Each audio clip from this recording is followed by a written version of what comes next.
வணக்கம் கோகிலா.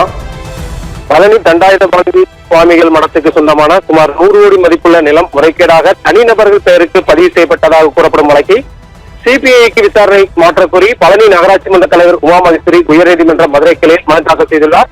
மனுவில் மடத்துக்கு சொந்தமான சுமார் 100 கோடி மதிப்புள்ள நிலம் வெள்ளத்துறை சேதுபதி ஆகியோரின் பெயருக்கு வெறும் 2 கோடிக்கு முறைகேடாக பத்திரப்பதிவு செய்யப்பட்டதாகவும் இந்த விவகாரம் மாநிலம் முழுவதும் பெரும் அதிர்ச்சியை ஏற்படுத்தியதாகவும் தெரிவிக்கப்பட்டுள்ளது.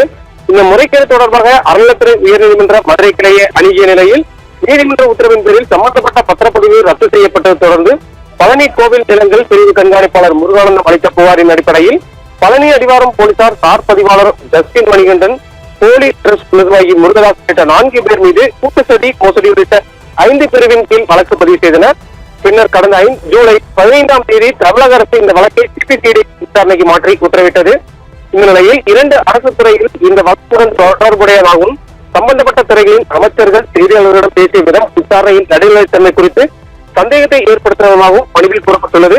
எனவே சிபிசிஐடி விசாரணை நேர்மையாக நடைபெறாது என்பதால் இந்த வழக்கை சிபிஐக்கு மாற்றி விசாரிக்க உத்தரவிட வேண்டும் என்றும் சிபிசிஐடி கைப்பற்றிய ஆவணங்கள், சிசிடிவி காட்சிகள், மின்னணு சாதனங்கள் மற்றும் பிற ஆதாரங்களை பாதுகாத்து உடனடியாக சிபிஐயிடம் ஒப்படைக்கும் நீதிமன்றம் உத்தரவிட வேண்டும் என்றும் கோரப்பட்டுள்ளது. இந்த மனு நீதிபதி விக்டோரியா கௌரி முன்பு விசாரணைக்கு வந்தது. அப்போது சிபிஐ தொடர்பான மனுக்களை தாம் விசாரிப்பதில்லை என்றும் தெரிவித்த நீதிபதி இந்த வழக்கை சிபிஐ வழக்குகளை விசாரிக்கும் உரிய நீதிபதி முன்பு பட்டியலிடுமாறு உயர்நீதிமன்ற பதிவுத்துறைக்கு உத்தரவிட்டுள்ளார். கோகிலா. தகவல்களுக்கு நன்றி சுப்பிரமணியன்.